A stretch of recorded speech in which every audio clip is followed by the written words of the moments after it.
Trae la palabra de Dios. Gloria al nombre del Señor. Ocupe sus lugares. Amén.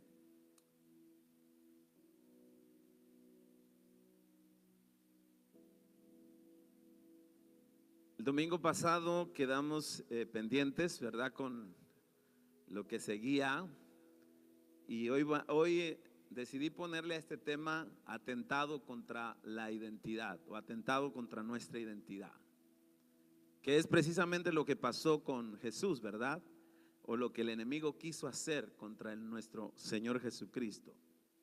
Así que el domingo pasado nos quedamos hablando sobre que la identidad es un facilitador del propósito. O sea que cuando tenemos identidad, sabemos quiénes somos, nosotros fácilmente conocemos y entendemos nuestro propósito. Y también la identidad nos ayuda a conducirnos por ese propósito. Eso fue lo que dejamos el domingo. Entonces, cuando nosotros en esencia sabemos quiénes somos, estamos resueltos respecto a cuál es nuestra identidad, es muy difícil que aparezca alguien y que nos quiera hacer desistir de nuestro propósito. Nadie en la tierra puede o tiene la capacidad para hacernos desistir del propósito que tenemos cuando estamos resueltos en nuestra identidad. Amén. Bueno, así que le llamé atentado contra nuestra identidad. Y atentado, ¿qué es un atentado? Atentado es una agresión contra la vida o la integridad física o moral de una persona. Eso es un atentado, una agresión, ¿verdad? Contra la integridad, ya sea esta física o moral de alguien. Ahora, vamos a ver en Mateo capítulo 4, donde vamos básicamente a fundamentar lo que hoy vamos a hablar. Vamos a ver en el capítulo 4 de Mateo, versículo 5, gloria al nombre del Señor.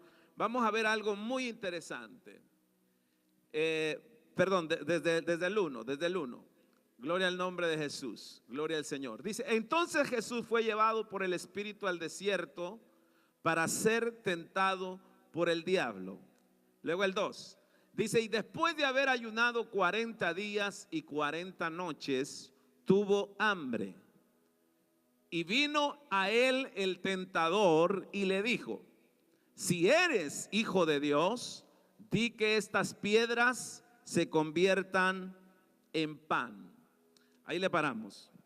Ahora, cuando Satanás intenta y trata de tentar a Jesús, en realidad lo que el enemigo quiere hacer y el juego de palabras que usa Satanás cuando está en la conversación con nuestro Señor Jesucristo son palabras relacionadas con la identidad, pero que muy sutilmente en la superficie pareciera que las intenciones del enemigo era quererlo tentar, ¿verdad? Por la situación específica que Jesús estaba viviendo. En este caso dice la Biblia que dice la palabra que Mateo dice, y tuvo hambre, ¿verdad? Tuvo hambre. Lógicamente estaba 40 días en ayuno, había estado ayunando 40 días y 40 noches, lógicamente que tenía hambre. Y pareciera a simple vista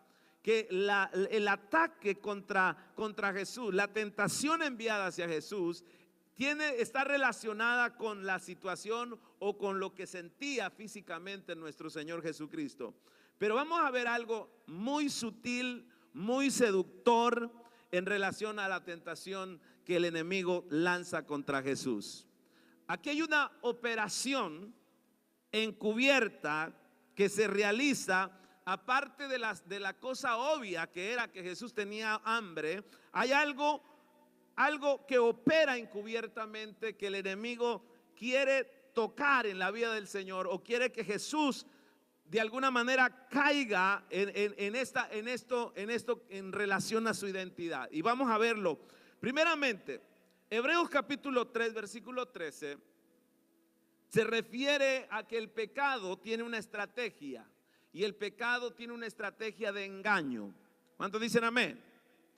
El engaño.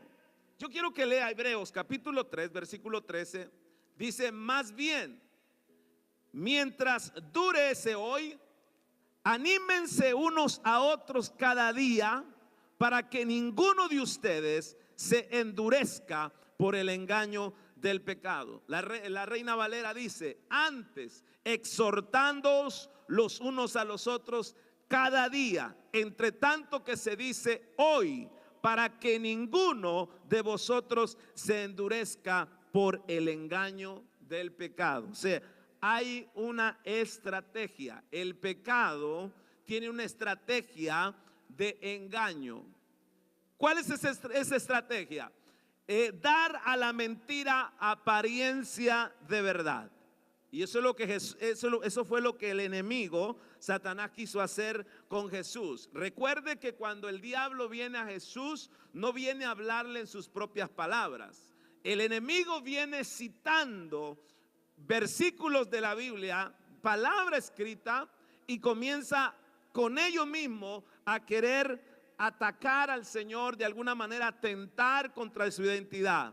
Gloria al nombre del Señor. Si usted va a la Biblia, usted va a ver que desde el principio, en Génesis capítulo 3, cuando la serpiente tienta a Eva también, cuando el hombre cae en la tentación o la mujer cae en la tentación, dice la Biblia en 2 Corintios capítulo 11, versículo 3, que la serpiente engañó, y mire que usa la palabra engaño, engañó a Eva a través de su astucia.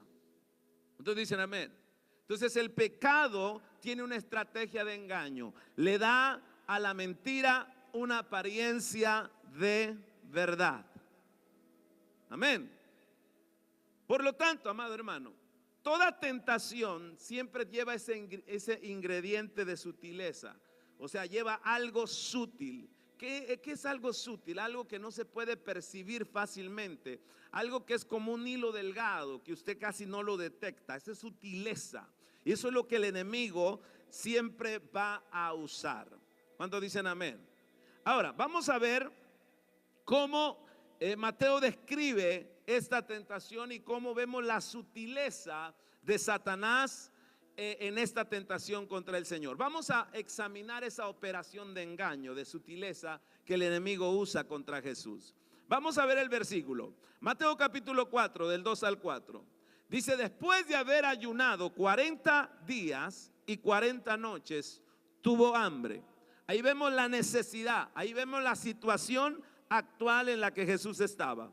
Y vino a él el tentador y le dijo, si eres hijo de Dios. Ahí está el propósito por lo cual el enemigo estaba tentando a Jesús. No era tanto tentarlo con el hambre o decirle haz esto porque tienes hambre, sino más bien estaba atacando su identidad. Dice, di a estas piedras que se conviertan en pan. Él respondió y dijo, escrito está, no solo de pan vivirá el hombre, sino de toda palabra que sale de la boca de Dios. Note que a pesar del hecho de que el diablo sabía muy bien que Jesús estaba hambriento, no le dijo para que Jesús satisfaciera su hambre, le hubiese podido decir al diablo, ¿sabes qué? Manda que estas piedras se conviertan en pan.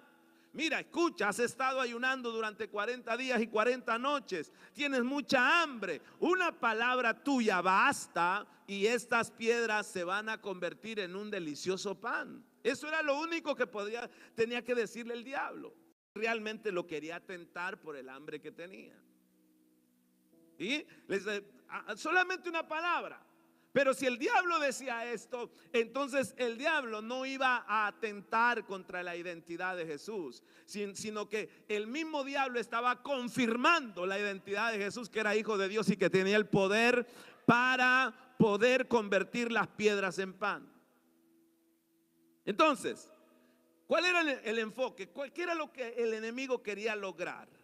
El enemigo quería lograr era que Jesús dudara de su identidad, que Jesús se pusiera un poquito como en arenas movedizas, dudando de que si realmente era hijo de Dios. Jesús tenía bien en claro cuál era su identidad. Él sabía que era hijo de Dios, que había salido del Padre y que había venido con una misión. Pero el enemigo quiso tomar esa ventaja en su debilidad física para ver si podía lograr que Jesús dudara de su identidad y que Jesús usara el poder como Dios. Mire, note algo importante. En el Edén, el hombre quiso ser como Dios. Y el pecado del hombre fue haber tenido esa curiosidad de conocer el bien y el mal como Dios lo conocía. O sea, el diablo, la estrategia de Satanás en el Edén fue tratar de que el hombre despertara, o sea, tuviera ese despertar de querer ser igual a Dios, aunque ya sabía de antemano que el hombre era igual a semejanza a Dios, pero el diablo quería que el hombre por sí mismo tomara la decisión de probarse a sí mismo que era igual a Dios. Entonces con Jesús lo hizo a la inversa. Con Jesús quiso que Jesús usara, demostrara el poder, gloria al Señor, por medio de una manipulación, porque el diablo quería manipularlo, pero el Señor no se iba a dejar manipular, aún aunque el diablo le estaba citando, gloria al Señor, la palabra: si eres hijo de Dios, haz que estas piedras se conviertan en pan. Si eres hijo de Dios. Entonces, la tentación tiene que ver más con la identidad, con desafiar el ego, y menos con el hambre. O sea, le estaba diciendo: demuestra, pues si tú dices, si tú crees que eres hijo de Dios, demuestra, si eres hijo de Dios, haz que estas piedras se conviertan en pan. Así que la sutileza de la tentación va dirigida a la necesidad para validar la identidad. O sea, la sutileza de una tentación es esta: va dirigida a una necesidad que tienes, pero de alguna manera también espera el enemigo que nosotros validemos esa identidad. O sea, que si realmente creemos o decimos ser lo que somos, que realmente ahí lo demostremos.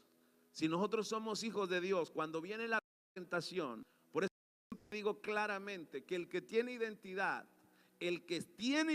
sabe que es hijo de Dios y no se le olvida ni en la iglesia, ni en la casa, ni en la tienda, ni en donde trabaja. No se le olvida que es un hijo de Dios y que es un representante de Dios y que está representando el cielo en la tierra. Amado hermano, siempre va a validar su identidad porque sabe quién es. Amén. Gloria al nombre del Señor. Entonces, la tentación involucraba apelar el deseo humano, el hambre. Siempre va a venir a apelar el deseo humano, o sea, siempre va a venir a llamar la atención a un deseo humano. Pero el objetivo principal estaba dirigido hacia la esencia de quién realmente era Jesús. ¿Me está entendiendo, amado? Entonces, cuando alguien desafía lo que somos, cuando alguien nos desafía y nos dice: pues si verdaderamente eres, yo no sé si ha visto a dos personas pelearse. Dice: pues si eres valiente, pues lánzate. ¿Qué es lo que están haciendo? Te están desafiando. Y rápidamente brota el ego, ¿verdad? Y dice: pues sí soy valiente, y nos damos y están, ¿verdad? Porque le dieron a su ego, se activa el ego.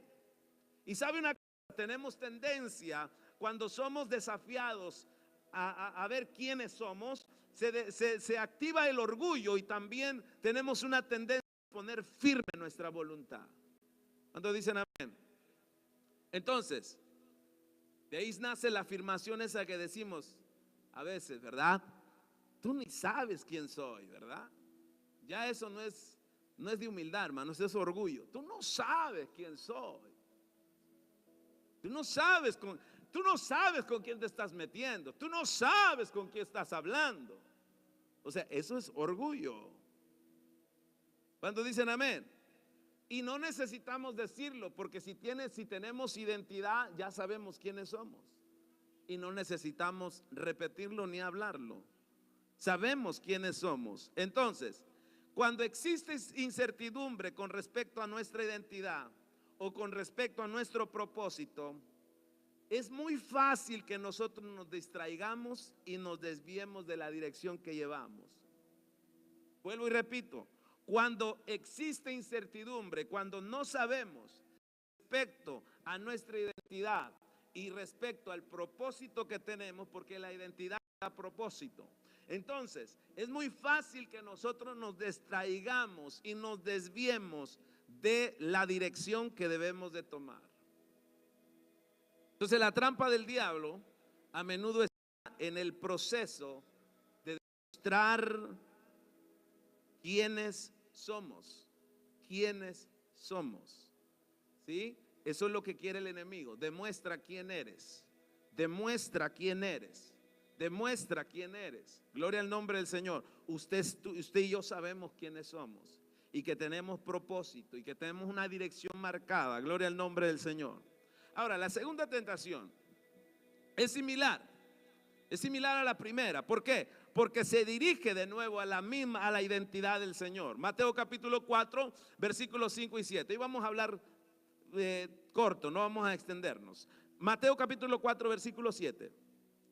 Dice: entonces el diablo le llevó a la santa ciudad y le puso sobre el pináculo del templo y le dijo: si eres hijo de Dios, échate abajo, porque escrito está: a sus ángeles mandará cerca de ti, en sus manos te sostendrán para que no tropieces con tu pie en piedra.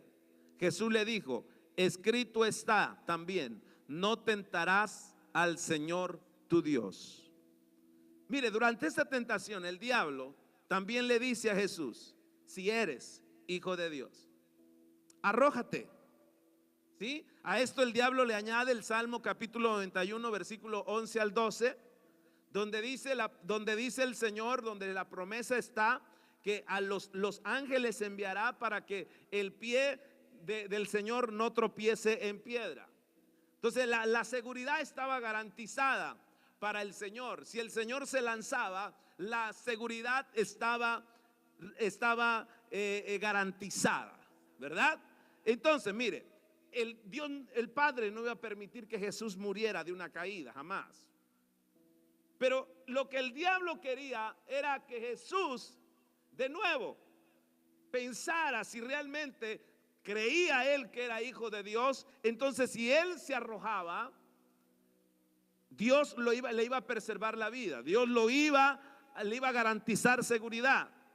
Ahora, mire, esta manipulación, porque es una manipulación que el diablo está tratando de hacer con el Señor. Por eso le dice el Señor: escrito está: no tentarás al Señor tu Dios. Tú no me puedes manipular. Yo no necesito lanzarme desde el pináculo del templo, tirarme hacia el suelo para demostrarte que soy hijo de Dios. Alabado sea el nombre del Señor. Yo soy hijo de Dios. Gloria al nombre del Señor. Soy hijo de Dios y lo tengo bien en claro. Yo conozco mi identidad. ¿Cuántos dicen amén? Alabado sea el nombre del Señor. Entonces, qué tremendo, amado hermano, lo que el enemigo siempre tratará de hacer con nuestras vidas. Lo mismo que hizo con Jesús, lo quiere hacer con nosotros. ¿Cuántos dicen amén? En Gálatas capítulo 3, Pablo les dice a los Gálatas, les dice: Gálatas insensatos, ¿quién los fascinó? O sea, hay otra palabra que dice: ¿quién los hechizó? ¿Quién los embrujó? ¿Quién los hizo cambiar tan fácilmente de donde ustedes iban caminando? Ustedes comenzaron por el Espíritu y ahora van a terminar en la carne. ¿Cómo es posible que vayan a volver de nuevo a lo que antes eran? Increíble. ¿Sabe por qué, amado hermano? Porque hay una sutileza de engaño. Todo el problema de los seres humanos tiene que ver con la astucia con que las ideas llegan al corazón y a la mente, primeramente a la mente de una persona, Hay una astucia terrible. Por lo tanto, nosotros debemos de saber quiénes somos. Hijos de Dios, alabado sea el Señor. Por eso Pablo les dice, aun si un ángel del cielo viniera y les enseñara otro evangelio del que ya les he enseñado, no lo creáis. Sí, porque todo el problema está con lo que tú crees. Con lo que tú crees. ¿Cuántos dicen amén?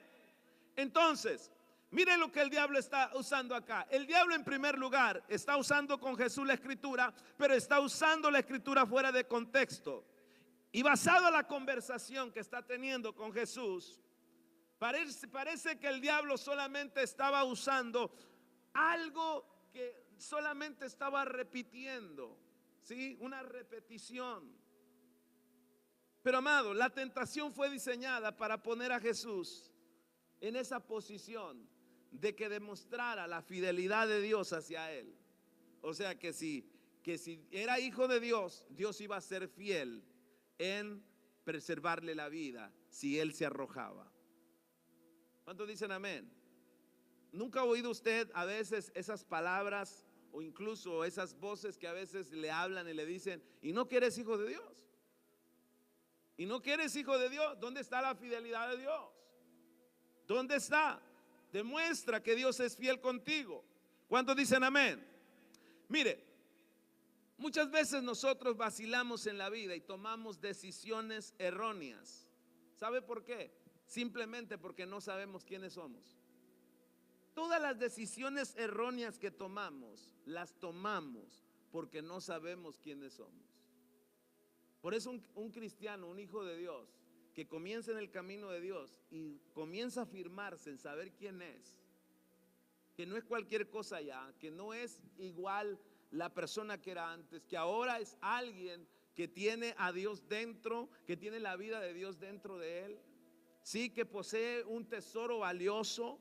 Alabado sea el Señor, que somos hijos de Dios. Amado hermano, ninguna decisión errada usted va a tomar, porque todas las tomará en la voluntad del Señor, porque en esa voluntad está. ¿Cuántos dicen amén?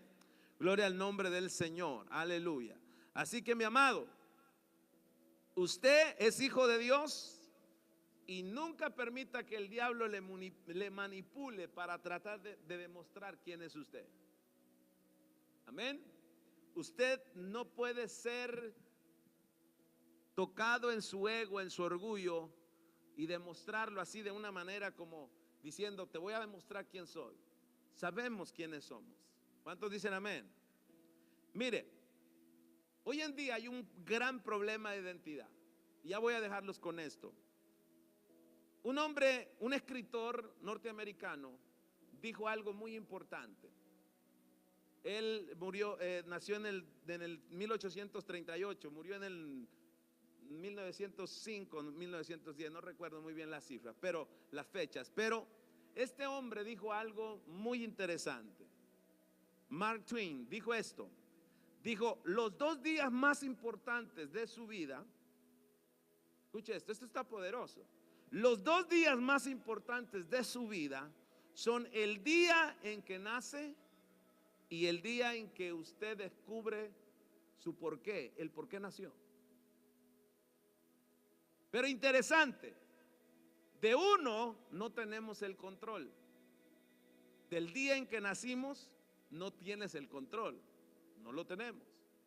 Pero del día para descubrir nuestro porqué, de eso sí tenemos el control. Pero mi amado hermano, aunque usted no lo crea, pasamos casi toda nuestra vida descubriendo el porqué. ¿Sí? Pasamos muchos, yo no sé si a usted le ha pasado eso, que de repente tiene esos problemas de identidad y dice, pero ¿por qué nací? ¿Por qué estoy acá? O yo no pedí venir. Entonces mire, cuando usted descubre su porqué y comienza a trabajar y a hacer su porqué, ¿sí? Su propósito, que tiene que ver con el propósito, ¿sí?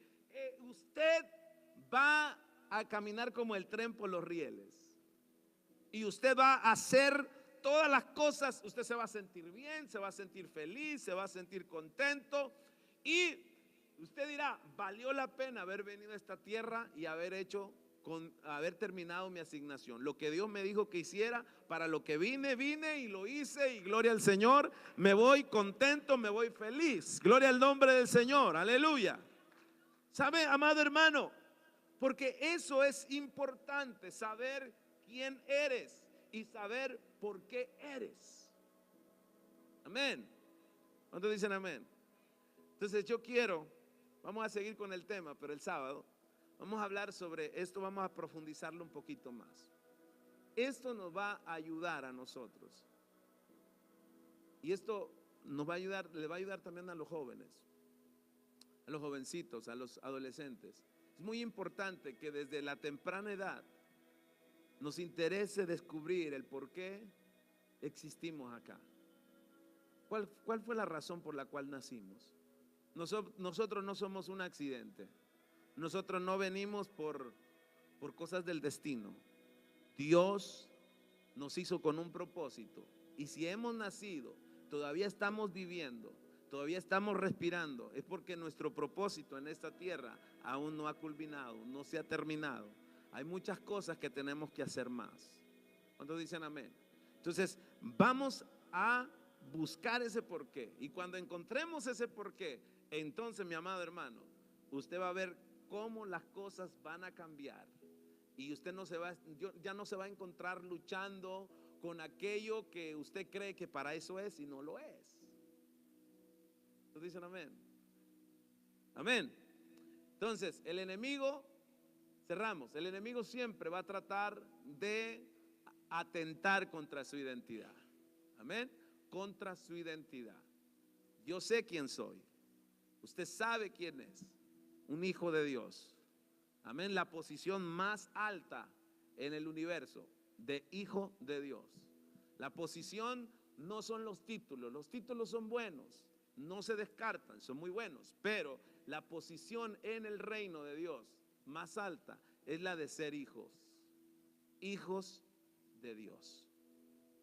Póngase de pie. Despedimos la transmisión. Muchas gracias por estar con nosotros. Esperamos que esta breve palabra le haya servido, le haya sido útil. Dios me le bendiga muchísimo. Muchas gracias por estar con nosotros. Vamos a orar.